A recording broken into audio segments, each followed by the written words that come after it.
is Anne, back again for another lesson series. Now, before I tell you what it is, please don't run away. We're going to paint a little girl. I know that's something that scares a lot of people, but it's not something to worry about. Here you can see I've got my sketch. I've left it really dark so you can see it. Normally it wouldn't be so dark. But the sketch is the important part. Once you've got that, the painting's a breeze. Now the sketch, you get that on the paper any way you want. I don't think there's a bad way to do it. You can trace from your inspiration. You can use the gridding system to get it on there, or you can just sit and sketch. But you want this part to be right. If that part's funky, no amount of paint's going to save it. Okay, we're going to do this as a monochrome picture. That means just one colour. Easy stuff. So we're not going to have to worry about skin tones. It's going to be like an old black and white photo. Okay. Today I think all I'm going to do is drop in some background stuff. And then we can worry about the big stuff tomorrow. Okay.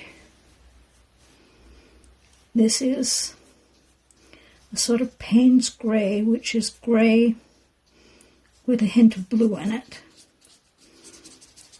It's just one of my favourite colours, especially when I'm only working in one colour.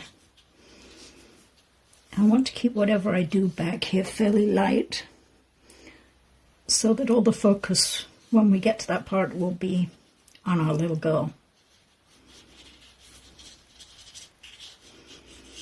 Okay, we'll just...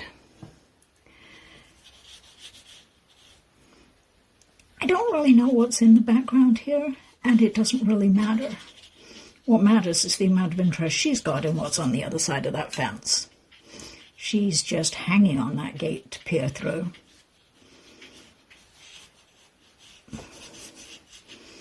But for me, it's just a matter of getting a fuzzy suggestion of something. We'll add a little more detail later in the process, but for now,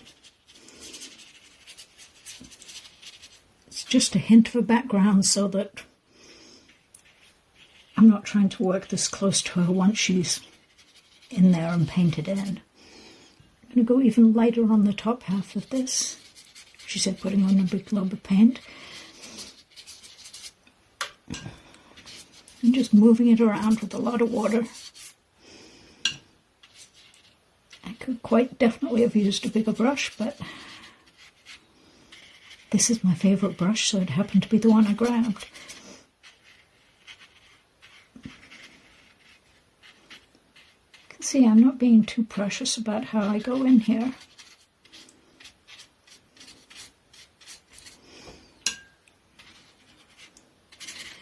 What I'm going to do, I think I've got it. Can you tell I'm making it up as I go along? Let's get some more wet colour in here.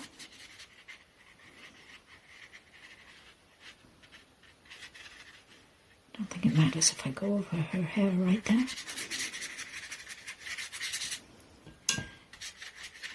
There we go. And I'll just, excuse me, thumping and banging, grab a trusty rag and we'll add some texture that way.